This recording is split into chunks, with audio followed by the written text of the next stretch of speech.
మరో కొత్త నోటిఫికేషన్తో మీ ముందుకు. మనకైతే ఎస్ఎస్సి నుండి ఒక నోటిఫికేషన్ అయితే వచ్చిందండి.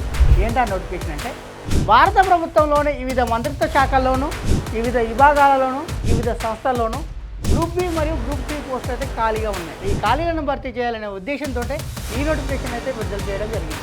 మరి ఈ నోటిఫికేషన్కి సంబంధించి మొత్తం ఎన్ని ఖాళీలు ఉన్నాయి, ఈ ఖాళీలకు సంబంధించి అప్లికేషన్స్ ఎప్పటి నుంచి ప్రారంభమవుతున్నాయి, ఎవరెవరు అర్హులు, ఏజ్ ఎంత ఉండాలి, ఫీజు ఎంత ఉంటుంది, ఎంపిక ఎలా జరుగుతుంది, దీనికి సంబంధించిన పూర్తి సమాచారాన్ని మన వీడియోలో తెలుసుకుందాం. Hi hello welcome to T1 academy. నేను మీ ఆజాద్.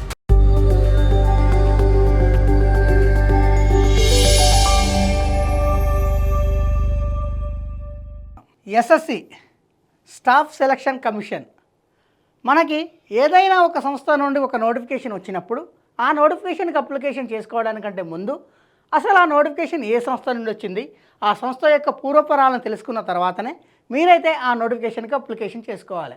ఇప్పుడు ఈ నోటిఫికేషన్ ఏ సంస్థ నుండి వచ్చింది, ఏ సంస్థ నుండి వచ్చిందంటే ఎస్ఎస్సి అనే సంస్థ నుండి వచ్చింది. మరి ఈ ఎస్ఎస్సిని ఎవరు ఏర్పాటు చేశారు, ఎప్పుడు ఏర్పాటు చేశారు, అసలు ఎందుకు ఏర్పాటు చేశారో ఇప్పుడు తెలుసుకుందాం. ఎస్ఎస్సి స్టాఫ్ సెలక్షన్ కమిషన్ దీనిని ఎప్పుడు ఏర్పాటు చేశారో తెలుసుకోవడానికంటే ముందు అసలు దీనిని ఏర్పాటు చేయడానికి గల దారితీసిన పరిస్థితులు ఏంటో తెలుసుకుందాం. మన భారతదేశానికి స్వతంత్రం వచ్చిన కొత్తలో కేంద్ర ప్రభుత్వ ఉద్యోగాలు ఏవైతే ఉన్నాయో వాటన్నిటిని కూడా యూపీఎస్సీ నిర్వహించేది. అంటే యూపీఎస్సీ భర్తీ చేసేదన్నమాట. ఈ సంస్థ ద్వారానే కేంద్ర ప్రభుత్వ ఉద్యోగాలు ఏవైతే ఉన్నాయో ఆ ఉద్యోగాలన్నిటిని కూడా ఈ యూపీఎస్సీ భర్తీ చేసేది.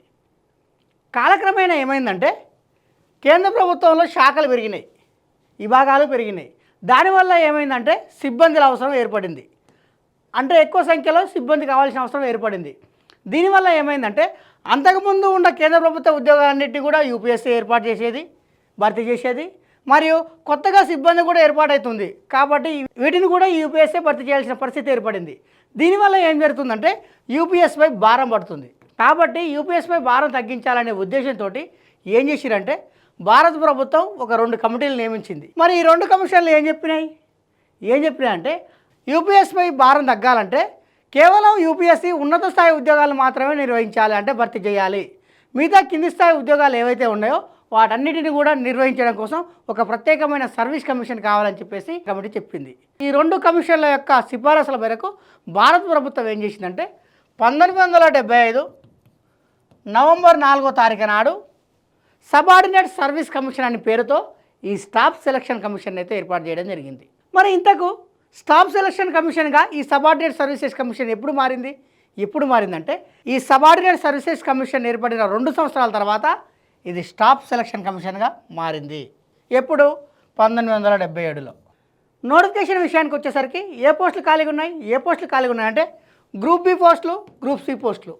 మరి మొత్తం ఎన్ని ఖాళీలు ఉన్నాయంటే 12,256 ఖాళీలు ఉన్నాయి. మరి ఈ 12,256 పోస్టులకు సంబంధించి అప్లికేషన్స్ ఎప్పటి నుంచి ప్రారంభమవుతున్నాయి అంటే మే 21, 2026 నుండి ప్రారంభమై జూన్ 22, 2026 నాడు అయితే క్లోజ్ అవుతుంది. మరి ఈ పోస్టులకు సంబంధించి ఎగ్జామ్ ఎప్పుడు ఉంటుందంటే టైర్ 1 వచ్చేసి ఆగస్టులో కానీ సెప్టెంబర్లో కానీ ఉండవచ్చు, టైర్ 2 వచ్చేసి డిసెంబర్లో ఉండవచ్చు. మరి ఈ నోటిఫికేషన్ సంబంధించి గ్రూప్ బి పోస్టులు ఖాళీగా ఉన్నాయని చెప్పుకున్నాం, గ్రూప్ సి పోస్టులు ఖాళీగా ఉన్నాయని చెప్పుకున్నాం. మరి గ్రూప్ బిలో ఏ పోస్టులు ఉంటాయి, గ్రూప్ సిలో ఏ పోస్టులు ఉంటాయంటే గ్రూప్ బి విషయానికి వచ్చేసరికి అసిస్టెంట్ ఆడిట్ ఆఫీసర్ అని, అసిస్టెంట్ అకౌంట్స్ అని, అసిస్టెంట్ సెక్షన్ ఆఫీసర్ అని, inspector of income tax officer అని, ఇన్స్పెక్టర్ అని, ఎగ్జిక్యూటివ్ అసిస్టెంట్ అని, రీసెర్చ్ అసిస్టెంట్ అని, డివిజనల్ అకౌంటెంట్ అని, సబ్ ఇన్స్పెక్టర్ అని, జూనియర్ స్టాటిస్టికల్ ఆఫీసర్ అని, స్టాటిస్టికల్ ఇన్వెస్టిగేటర్ గ్రేడ్ 2 అని, ఆఫీస్ సూపరింటెండెంట్ అని, సెక్షన్ హెడ్ అని, ఇలా పలు రకాల పోస్టులు అయితే గ్రూప్ బిలో ఉన్నాయి. మరి గ్రూప్ సిలో ఏ పోస్టులు ఉన్నాయంటే అకౌంటెంట్ అని, జూనియర్ అకౌంటెంట్ అని, అసిస్టెంట్ సార్టింగ్ అని, సీనియర్ సెక్రటరేట్ అని, సీనియర్ అడ్మినిస్ట్రేటివ్ అని, ట్యాక్స్ అసిస్టెంట్ అని, ఇలా పలు రకాల పోస్టులు అయితే గ్రూప్ సిలో ఉన్నాయి. మరి ఈ పలు రకాల పోస్టులకు సంబంధించి ఎవరెవరు ఎలిజిబుల్ అంటే భారతీయ పౌరుడు ఎవరైనా కానీ ఈ పోస్టులకైతే అప్లికేషన్ చేసుకోవచ్చు, నేపాల్ పౌరుడు ఎవరైనా కానీ ఈ పోస్టులకైతే అప్లికేషన్ చేసుకోవచ్చు, భూటాన్ పౌరుడు ఎవరైనా కానీ ఈ పోస్టులకైతే అప్లికేషన్ చేసుకోవచ్చు. మరి ఈ పోస్టులకు సంబంధించి అప్లికేషన్ చేసుకోవాలంటే ఏజ్ ఎంత ఉండాలి? ఏజ్ విషయానికి వచ్చేసరికి గ్రూప్ బి పోస్టులకు ఒక విధంగాను, గ్రూప్ సి పోస్టులకు మరో విధంగాను ఏజ్ అయితే ఉన్నది. ఇప్పుడు మనం గ్రూప్ బి పోస్టులకు సంబంధించి ఏజ్ ఎంత ఉండాలో తెలుసుకుందాం. ఎవరైతే గ్రూప్ బి పోస్టులకు అప్లికేషన్ చేసుకోవాలనుకుంటారో వాళ్ళు ఖచ్చితంగా ఆగస్టు 1, 2026 నాటికి కనీసంగా 18 సంవత్సరాల నుండి గరిష్టంగా 30 సంవత్సరాల మధ్య ఉండాలి. ఏ పోస్టులు ఇవి? గ్రూప్ బి పోస్టులు. ఈ గ్రూప్ బి పోస్టుల్లోనే జేఎస్ఓ అనే పోస్టుకు మాత్రం ప్రత్యేకంగా ఏజ్ని అయితే మెన్షన్ చేయడం జరిగింది. మరి జేఎస్ఓ పోస్ట్కి ఎంత ఉండాలంటే కనీసంగా 18 సంవత్సరాలు ఉండాలి, గరిష్టంగా 32 సంవత్సరాలు ఉండాలి. మిగతా పోస్టులు ఏవైతే ఉన్నాయో వాటికి సంబంధించి కనీసంగా 18 సంవత్సరాల నుండి గరిష్టంగా 30 సంవత్సరాలు మాత్రమే ఉండాలి. మరి అదే గ్రూప్ సి పోస్టులకు అప్లికేషన్ చేసుకోవాలంటే ఏజ్ ఎంత ఉండాలి? గ్రూప్ సి పోస్టులకు అప్లికేషన్ చేసుకోవాలంటే కనీసంగా 18 సంవత్సరాల నుండి గరిష్టంగా 27 సంవత్సరాలు ఉండాలి. ఎప్పటి వరకు అంటే ఆగస్టు 1, 2026 నాటికి, అంటే ఆగస్టు 1, 2026 నాటికి కనీసంగా 18 సంవత్సరాల నుండి గరిష్టంగా 27 సంవత్సరాల మధ్యలో ఎవరైతే ఉంటారో వాళ్ళందరూ కూడా ఈ గ్రూప్ సి పోస్టులకు అయితే అప్లికేషన్ చేసుకోవచ్చు.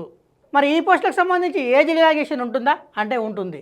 ఎంత ఉంటుందంటే ఎస్సీ వాళ్ళకు ఎస్టీ వాళ్ళకైతేనేమో 5 సంవత్సరాలు, ఓబీసీ వాళ్ళకైతేనేమో 3 సంవత్సరాలు, ఫిజికలీ హ్యాండిక్యాప్డ్ ఎవరైతే ఉంటారో అంటే జనరల్ వాళ్ళు ఎవరైతే ఉంటారో వాళ్ళకు వచ్చేసి 10 సంవత్సరాలు, అదే ఫిజికల్లీ హ్యాండిక్యాప్డ్ ఓబీసీ వాళ్ళు ఎవరైతే ఉంటారో వాళ్ళకు వచ్చేసి 13 సంవత్సరాలు, అదే ఫిజికల్లీ హ్యాండిక్యాప్డ్ ఎస్సీ ఎస్టీ వాళ్ళు ఎవరైతే ఉంటారో వాళ్ళకు వచ్చేసి 15 సంవత్సరాలు, ఎక్స్ సర్వీస్ మ్యాన్ ఎవరైతే ఉంటారో వాళ్ళకు వచ్చేసి 3 సంవత్సరాల ఏజ్ రిలాక్సేషన్ అయితే ఉంటుంది. మరి ఈ పోస్టులకు అప్లికేషన్ చేసుకోవాలంటే ఎటువంటి ఎడ్యుకేషనల్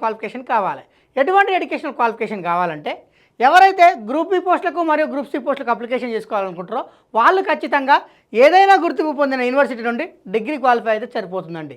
గ్రూప్ బి పోస్టులకైనా డిగ్రీ కావాలి, గ్రూప్ సి పోస్టులకైనా డిగ్రీ కావాలి. కేవలం డిగ్రీ పాస్ అయితే సరిపోతుంది.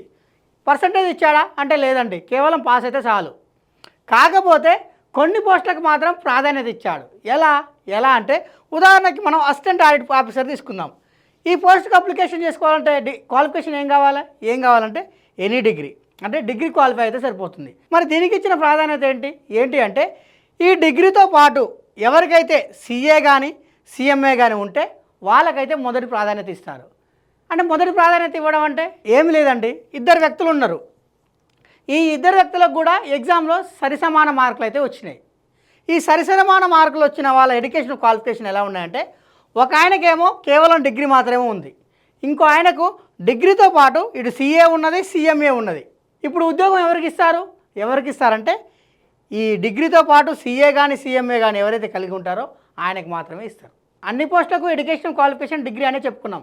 కానీ గ్రూప్ బి పోస్టులు ఏదైతే ఉన్నాయో ఆ గ్రూప్ బి పోస్టులో జేఎస్ఓకి మాత్రం సపరేట్ ఎడ్యుకేషన్ క్వాలిఫికేషన్ అయితే ఉన్నాయి. ఎవరైతే జేఎస్ఓ పోస్ట్కి అప్లికేషన్ చేసుకోవాలనుకుంటారో వాళ్ళు ఖచ్చితంగా డిగ్రీని అయితే పాస్ కావాలి. కాకపోతే వీళ్ళు ఇంటర్లో మ్యాథ్స్ సబ్జెక్టు తీసుకొని ఉండాలి. ఈ మ్యాథ్స్ సబ్జెక్ట్లో కూడా 60% మార్కులు రావాలి. అంటే ఇటు డిగ్రీ ఉండాలి, ఇంటర్లో మ్యాథ్స్ తీసుకోవాలి, ఈ మ్యాథ్స్లో 60% మార్కులు రావాలి. ఇలా డిగ్రీ ఉండి ఇంటర్లో ఎవరికైతే 60% మార్కులు వస్తాయో వాళ్ళు మాత్రమే ఈ జూనియర్ స్టాటికల్ ఆఫీసర్ పోస్ట్కి అయితే అప్లికేషన్ చేసుకోవచ్చు. ఒకవేళ నాకు డిగ్రీ క్వాలిఫై అయినా కానీ నాకు ఇంటర్లో 60% మార్కులు లేవు, మరి పరిస్థితి ఏంది? ఇంకేమైనా దారి ఉందా అంటే ఉన్నది. ఏంటి ఆ దారి అంటే నీకు ఇంటర్లో 60% మార్కులు లేకున్నా కానీ నువ్వు డిగ్రీ కోర్సు చేసేటప్పుడు నీ డిగ్రీ కోర్సులో స్టాటిస్టిక్స్ అనేది ఒక సబ్జెక్టుగా ఉంటే నువ్వు ఈ జూనియర్ స్టాటికల్ ఆఫీసర్కి అయితే అప్లికేషన్ చేసుకోవచ్చు.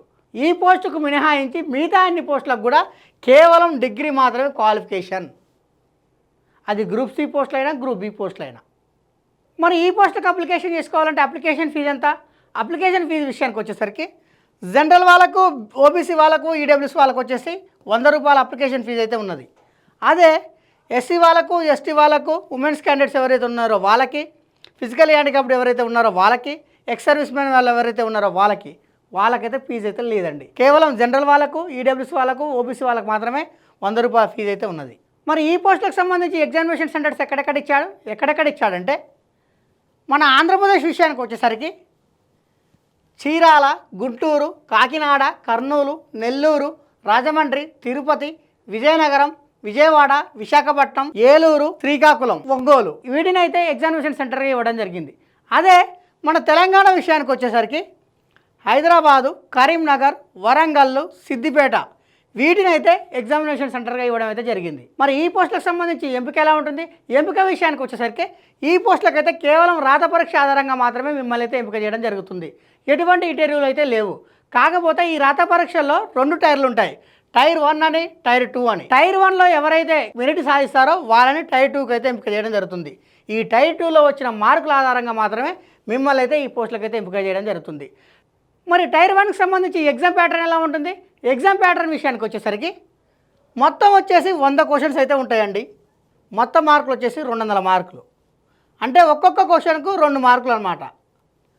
మరి దీనికి సంబంధించి నెగిటివ్ మార్కింగ్ ఉంటుందా అంటే ఉంటుంది. ఎంత ఉంటుందంటే 0.50, అంటే 1/2. 2 క్వశ్చన్లు తప్పైతే నీకు 1 మార్క్ కోల్పోతారు. మరి ఈ 200 మార్కులకు సంబంధించి టైం ఎంత అంటే కేవలం 1 గంట మాత్రమే. మరి ఈ టైర్ 1కి సంబంధించి సిలబస్ ఏంటి? సిలబస్ విషయానికి వచ్చేసరికి general intelligence and reasoning, general awareness, quantitative aptitude, English comprehension, వీటినైతే సిలబస్గానైతే పేర్కొనడం జరిగింది. కాకపోతే ఇది ఏవైతే ఉన్నాయో సెక్షన్స్, ఉదాహరణకి జనరల్ ఇంటెలిజెన్స్ అండ్ రీజనింగ్ ఉంది. దీనికి సంబంధించి కేవలం మీకు 15 నిమిషాలే ఇస్తారు. మీకు ఓవరాల్గా 1 అవరు, కానీ ఏ సెక్షన్కి సంబంధించి ఆ సెక్షన్లోనే చేయాలి. అదే టైర్ 2కి సంబంధించి ఎగ్జామ్ ప్యాటర్న్ ఎలా ఉంటుంది? ఎగ్జామ్ ప్యాటర్న్ విషయానికి వచ్చేసరికి కొన్ని పోస్టులకు అయితేనేమో పేపర్ 1 ఉంటుంది, మరికొన్ని పోస్టులకు అయితేనేమో పేపర్ 1తో పాటు పేపర్ 2 కూడా ఉంటుంది. ఇంకా మరికొన్ని పోస్టులకు అయితేనేమో పేపర్ 1 మరియు పేపర్ 2తో పాటు పేపర్ 3 కూడా ఉంటుంది. మరి పేపర్ 1, పేపర్ 2 పోస్టులు ఏగలవంటే జేఎస్ఓ పోస్టులకు మరియు స్టాటికల్ ఇన్వెస్టిగేటర్ గ్రేడ్ 2 ఏదైతే ఉన్నాయో ఈ 2 పోస్టులకు మాత్రమే 2 పేపర్లు ఉంటాయి. అదే 3 పేపర్లు ఉన్న పోస్టులు ఏంటి అంటే అసిస్టెంట్ ఆడిట్ ఆఫీసర్ మరియు అసిస్టెంట్ అకౌంట్ ఆఫీసర్, ఈ 2 పోస్టులకు మాత్రమే 3 పేపర్లు ఉంటాయి. మిగతా అన్ని పోస్టులకు కూడా కేవలం 1 పేపర్ మాత్రమే ఉంటుంది. మరి పేపర్ 1కి సంబంధించి ఎగ్జామ్ ప్యాటర్న్ ఎలా ఉంటుంది? ఎగ్జామ్ ప్యాటర్న్ విషయానికి వచ్చేసరికి పేపర్ 1లో మొత్తం వచ్చేసి 3 సెక్షన్లు అయితే ఉంటాయండి. ఈ 3 సెక్షన్లకు సంబంధించి మొత్తం మార్కులు 450 మార్కులు. మరి ఈ పేపర్ 1కి సంబంధించి నెగిటివ్ మార్కింగ్ ఉంటుందా అంటే ఉంటుంది. ఎంత ఉంటుందంటే 1 క్వశ్చన్ తప్పు అయితే 1 మార్క్ అయితే కోల్పోతారు. మరి ఈ పోస్టులకు ఎంపికైతే జీతం అయితే ఉంటుంది. జీతం విషయానికి వచ్చేసరికి గ్రూప్ బి పోస్టులకు అయితేనేమో 1 రకంగాను, గ్రూప్ సి పోస్టులకు అయితేనేమో మరో రకంగానే జీతం అయితే ఉన్నది. ఈ గ్రూప్ బి పోస్టులలో కూడా ఈ పే కమిషన్ ఆధారంగా మీకైతే జీతం ఉంటుంది. ఉదాహరణకి మనం అసిస్టెంట్ ఆడిట్ ఆఫీసర్ పోస్ట్ తీసుకుందాం. ఇది ఏ పే కమిషన్ కిందకి వస్తుంది? 8th పే కమిషన్ కిందకి వస్తుంది. ఈ అసిస్టెంట్ ఆడిటర్ ఆఫీసర్ అనే పోస్ట్కి ఎవరైతే ఎంపికవుతారో వాళ్ళకు వచ్చేసి జీతం 47,600 నుంచి 1,51,100 రూపాయలు అయితే ఉంటుంది. అదే 7th పే కమిషన్ ఏదైతే ఉన్నదో అందులో ఉన్న పోస్టులు ఏవైతే ఉన్నాయో అన్నిటి కూడా జీతం ఎంత ఉంటుందంటే 44,900 నుంచి 1,42,400 అయితే ఉంటుంది. ఇలాంటి ముఖ్యమైన అప్డేట్స్ కోసం సబ్స్క్రైబ్ చేసుకోండి T1 అకాడమీ.